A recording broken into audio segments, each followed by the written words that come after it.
दरअसल झारखंड विधानसभा का विशेष सत्र चल रहा है। विश्वास प्रस्ताव को लेकर सीएम ने ये विशेष सत्र बुलाया है। विधानसभा में बीजेपी पर बरसे हेमंत सोरेन। उन्होंने कहा है कि बीजेपी को सिर्फ सत्ता चाहिए। देश के आधे राज्यों में गृह युद्ध जैसे हालात हैं, तो सीएम हेमंत सोरेन ने यहां जमकर भारतीय जनता पार्टी पर भी निशाना साधा है। विधानसभा में बीजेपी पर बरसते हुए हेमंत सोरेन ने कहा है कि बीजेपी को सिर्फ सत्ता चाहिए।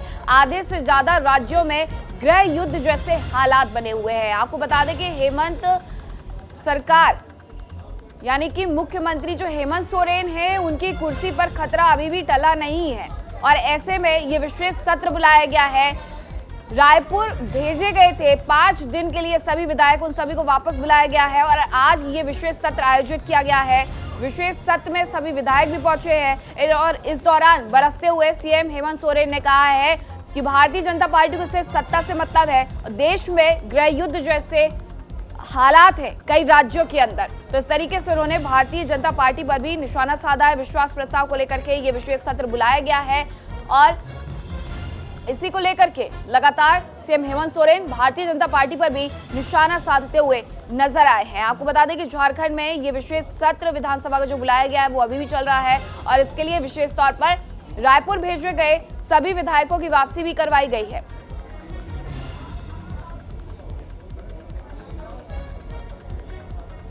झारखंड में एक और जहां हेमंत सोरेन विश्वास मत प्रस्ताव लेकर आए, तो वहीं दूसरी ओर बीजेपी ने विधानसभा के बाहर प्रदर्शन किया है। बीजेपी विधायक दुमका हत्याकांड के खिलाफ प्रदर्शन कर रहे हैं। साथ ही विधायकों के छत्तीसगढ़ जाने पर बीजेपी ने सवाल उठाए हैं।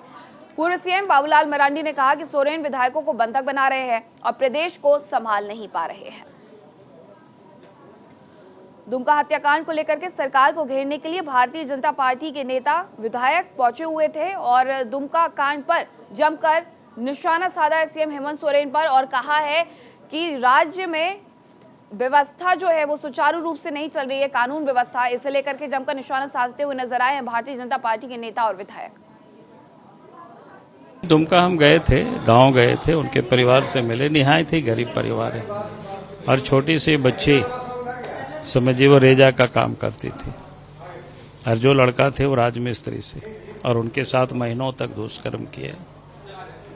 और जानकारी ये भी मिल रही है जब बच्ची प्रेग्नेंट हो गई तो फिर उनको मार करके पेड़ में टांग दिए।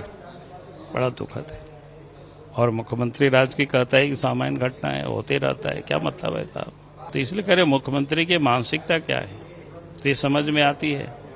गरीबों के प्रति, आदिवासियों के प्रति उनकी क्या नजरिया है, किस प्रकार की घटना होते रहती है। भाई इस प्रकार की घटना आखिर हो क्यों रहा है?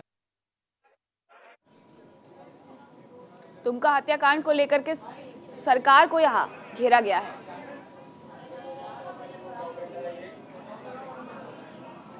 झारखंड विधानसभा के बाहर बीजेपी का ये प्रदर्शन और आप देख सकते हैं किस तरीके से यहाँ पर तख्ती लेकर के भारतीय जनता पार्टी के नेता विधायक पहुंचे हुए थे, आरोप लगा रहे हैं और साथ में तख्तियों पर यह भी लिखा हुआ है कि मुस्लिम तुष्टीकरण की राजनीति को बंद किया जाए, दुमका हत्याकांड में दोषियों को सजा दी जाए, यहाँ पर अंकिता को इंसाफ दिलाया जाए। तो इस तरीके से हेमंत सोरेन सरकार पर कानून व्यवस्था को लेकर के खिलवाड़ बनाने का आरोप भी भारतीय जनता पार्टी के नेताओं के द्वारा लगाया गया है। आपने पूर्व मुख्यमंत्री बाबूलाल मरांडी को भी सुना, जो साफ तौर पर कह रहे हैं कि यहाँ कानून व्यवस्था को बनाए रखने में हेमंत सोरेन सरकार नाकामयाब रही है। तो इस तरीके से यहाँ पर तख्तियां लेकर के विधानसभा के बाहर प्रदर्शन करने के लिए पहुंचे हुए हैं बीजेपी के नेता और विधायक। एक तरफ जहां विशेष सत्र बुलाया गया है, झारखंड विधानसभा का विशेष सत्र अंदर चल भी रहा है और ऐसे में विधानसभा के बाहर ही नेता विधायक मौजूद है और इस दौरान प्रदर्शन कर रहे हैं लगातार। दुमका हत्याकांड को लेकर के सरकार को घेर भी रहे हैं, जवाब भी मांग रहे हैं और साथ ही इस तरीके के पोस्टर लेकर के पहुंचे हैं। दुमका की बेटी के हत्यारों को फांसी दो, मुस्लिम तुष्टीकरण बंद करो। तो इस तरीके से यहाँ पर तमाम मांगे भी रखी जा रही हैं।